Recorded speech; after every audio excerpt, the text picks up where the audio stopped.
Honorable President of Inter-Parliamentary Union, Ms. Julia Axon, Honorable President of COP29, Mr. Mukhtar Babayev, Honorable Secretary General of the Inter-Parliamentary Union, Mr. Martin Chulko, Excellencies, ladies and gentlemen.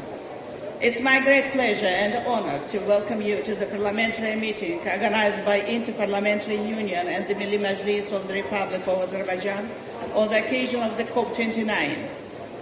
About 19 delegations from national parliaments, inter-parliamentary organizations and other institutions participate in this meeting. It's a sign of our firm intention and dedication in dealing with the most pressing issue of our time, the issue of climate change. I would like to thank President of COP29, Mr. Mukhtar Babayev, for joining us in this event, which demonstrates his appreciation and respect to the parliamentary perspective. The idea of organizing parliamentary meeting in the framework of COP29 was proposed by Secretary General of IPU, my dear friend Mr. Martin Chulko, and I thank him for this valuable initiative. This conference became possible after my country, Azerbaijan, was unanimously chosen as the host of COP29 last December. Dear participants, all countries in the world are being affected by climate change, and our country is no exclusion. In the last years, Azerbaijan faced extreme heat, water shortage, the shrinking of the Caspian Sea and flooding. Realizing and anticipating the depths of the challenge, Azerbaijan, under the leadership of President His Excellency Mr. Ilham Aliyev, put climate action into the heart of its national plan much before being elected as the host of COP29. By undertaking voluntary commitments, incorporating green agenda into national development programs, establishing green energy zones, Azerbaijan has shown clear conviction and determination on its future path. At the same time, selection of Azerbaijan as the host of COP29 is also the result of the trust of the world community in Azerbaijan's ability and experience in acting as a bridge builder, uniting communities and countries behind a common cause. Despite having less time than any other country for preparations, only 11 months, COP29 Azerbaijani presidency has done tremendous work in engaging all interested parties, listening to their needs and understanding their expectations. Dear colleagues, dear friends, but I have to mention that unfortunately, during these preparations, our country has faced bias and groundless accusations, double standards, and disinformation campaigns by some countries and media platforms. Few national parliaments and inter-parliamentary organizations have also played their miserable role in these activities. Obviously, some forget the power of dialogue, cooperation, and solidarity in the face of common challenges. On the other hand, they still don't understand that because of its critical importance, the issue of climate change cannot be a platform for displaying their narrow interests and politically motivated ambitions.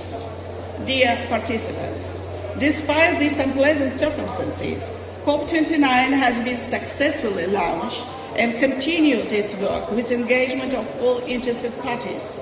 Our parliamentary meeting succeeds World Leaders Climate Action Summit and several other substantial events and meetings. Action agenda and 14 initiatives put forward by COP29 presidency are the result of inclusive process, demonstrates a comprehensive approach, and brings everyone together in global climate action.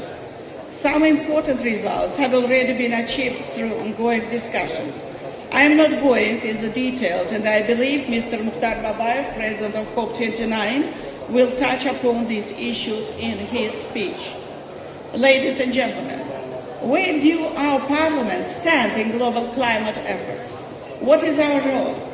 Let me say that these questions are not rhetorical questions.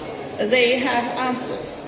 Indeed, we, members of parliament, and the representatives of our people, communicate with them on a daily basis.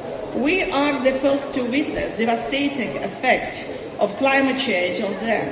And by bringing to the forefront their needs and perspectives, Parliaments take their ownership of the process and make it more inclusive.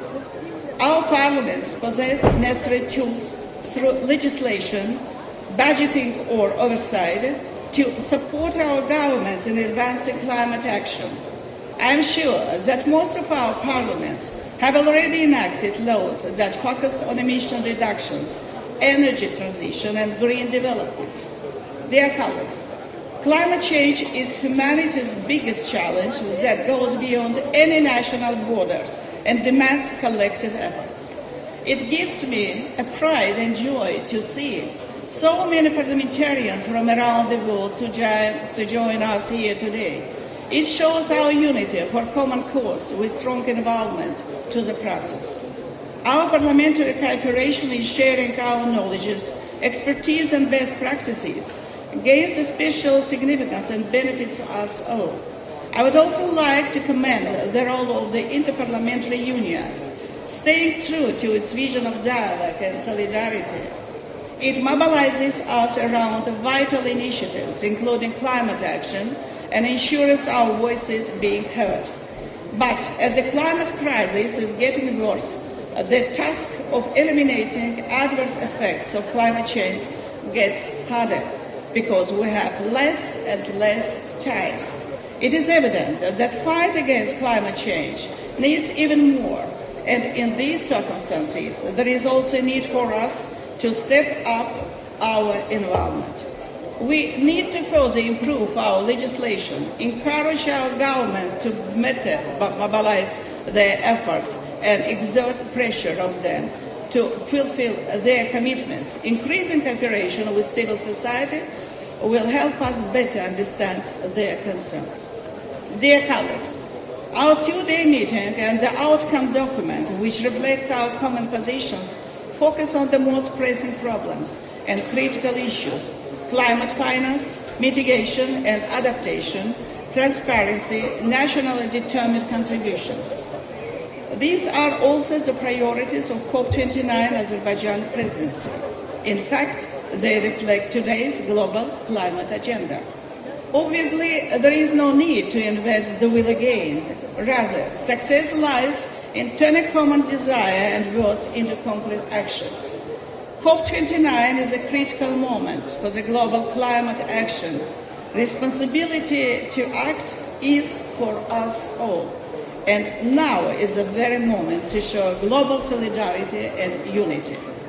Ladies and gentlemen, dear friends, I am confident that with stronger partnerships, support and commitment, we will move forward in solidarity for a green world, for a better sustainable future, and I wish every success to our meeting. Thank you very much for your attention.